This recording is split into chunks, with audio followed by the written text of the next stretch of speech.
Hello and welcome to this how-to video. I am, as you might have guessed, RetroKork. I'm just saying this in case you haven't seen any of my videos before. And here in this video, let's forego the intro sequence. So, if you've watched my Paperboy video, you probably have seen this. This here is what is commonly called a prop. This is a prop newspaper in this case that I make myself basically, and while you see it only for a short period of time in the actual episode, it's pretty much fleshed out with articles. I mean, here we have one on the nostalgia critic being dead, and I said that before Lindsay did it. But hey, I mean, even the last page contains articles, but no large image outside of this fake advertisement. Wait, as you probably already guessed, I used a real newspaper, a real local newspaper from around here, to film this without a sheet. I mean, it's only 2 pages. That's a bit thin. The newspaper that I use is, as I said, my local newspaper, and it's in a format called Berliner. It's a bit larger than an A3 page, which is the common standard over here in Germany, just in case you didn't know. And while this format is pretty widely used in Germany, it's also used for the British the newspaper The Guardian, as well as the French Le Monde. But of course, this is only relevant for my fake newspaper. I mean, if you use a newspaper that has a different format, you can still adapt the concept I'll show you in this video, or that I talk about. First of all, I came up with the idea of printing these pages, the front page and the last page, onto A3 paper. Better to say, I enlarged them onto that at the copy shop. But I'm getting ahead of myself. Unfortunately, the printed area is a bit larger than A3. So I had to print up basically blank pages that were dirtied and grittied up a bit so that the I don't know, can you see that? That the transition is a little bit more fluid. However, it doesn't work. But it was worth a try. So I decided to print them onto A4 paper, which is the paper my printer uses, and then have them enlarged at the copy shop.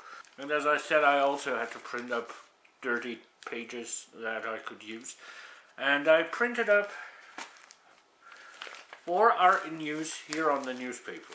1 up top, 1 on the bottom of every page.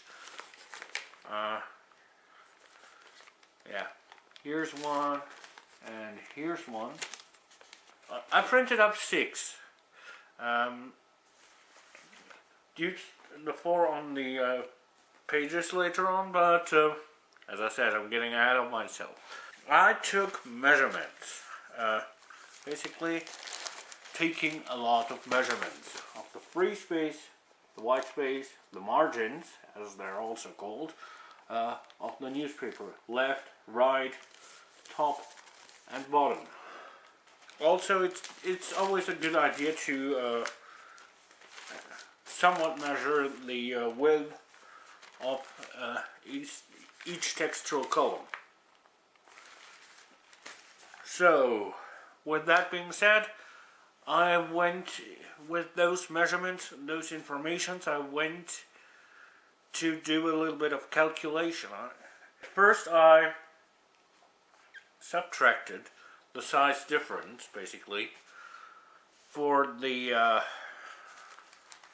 A3 page, which is smaller, to the format of my newspaper.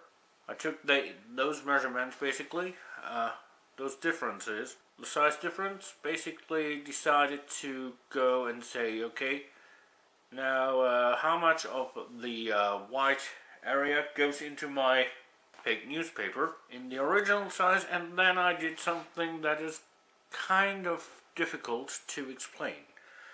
Now you see A4 page, you can fit 2 A4 pages. This here is my Cliff Notes version of the of this episode. You can fit 2 sheets of paper, A4 paper, onto an A3 page. Now that means the length of every side is square root of 2 as compared to the A4 page.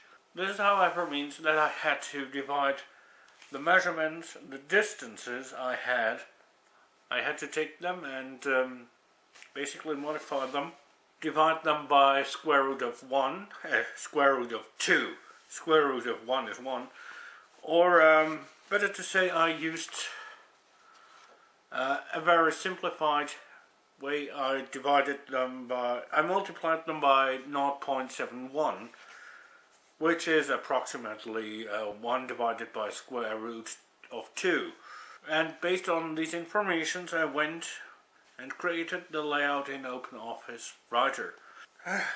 Nowadays I would suggest using some kind of DTP, desktop publishing software. Maybe the free and open software called Scribus. I printed these pages, the small version and the small version of the front and back page, and I printed them onto the slightly gritty, slightly more newspaper stock looking.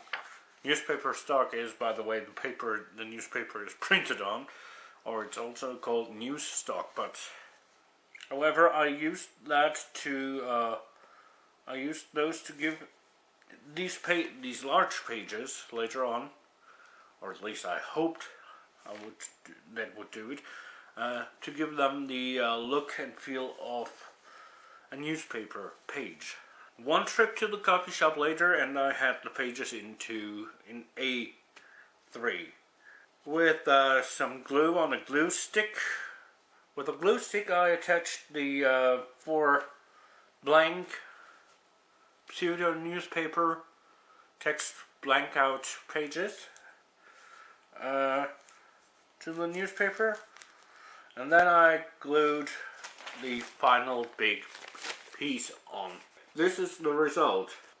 It's been a little stressed since then because it's lying around, it's not used. Papers fade over time and colors crack and stuff happens. And this is a good result. I'm not entirely happy, but I tend to be about perfection sometimes.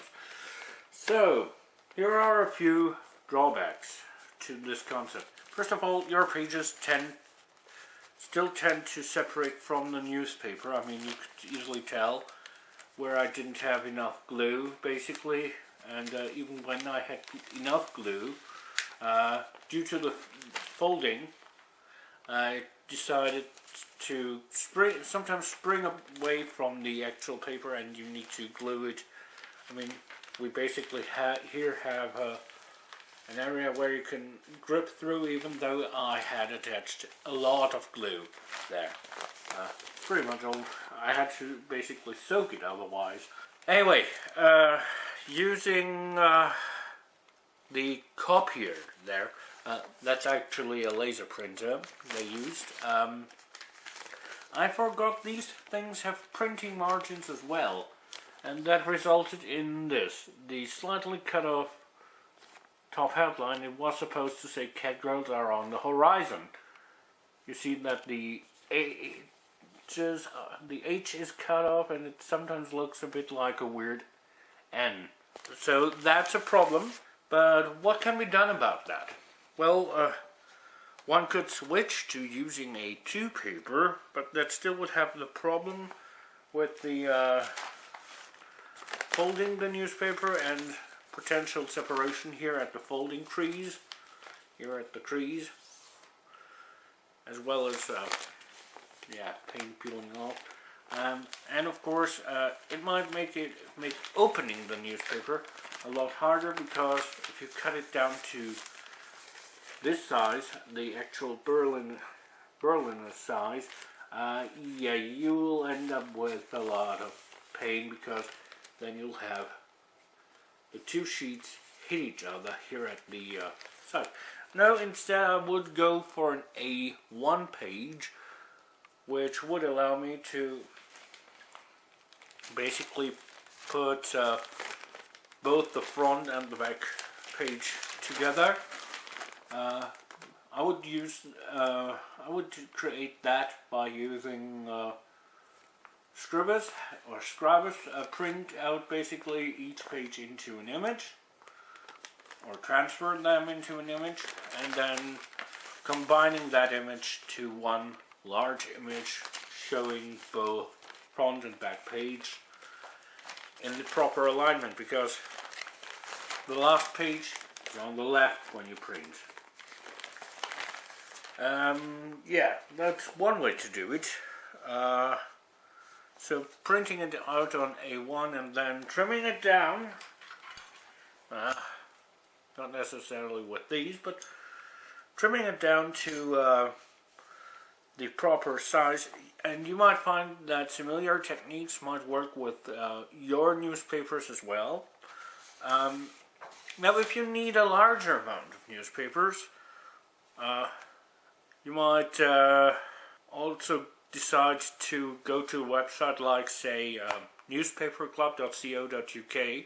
They print newspapers and deliver them in full digital color, or if you order enough, you can get them basically done the traditional way.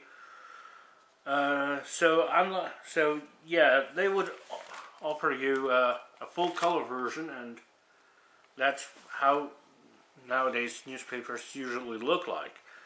But for very small runs, it's not very cheap, let's just say that. The same goes for local printing houses, since they have to set up the printing press and those things. They don't run very efficiently on small, extremely small runs. If you have access to a printer or a plotter that can handle newspaper stock in the adequate size, yeah, you could attempt doing it with those tools, provided they can handle the PostScript commands in the PDF file. Scribus usually, or Scribus. I think I'd decide on Scribus. Scribus usually works well if you export it as a PDF file.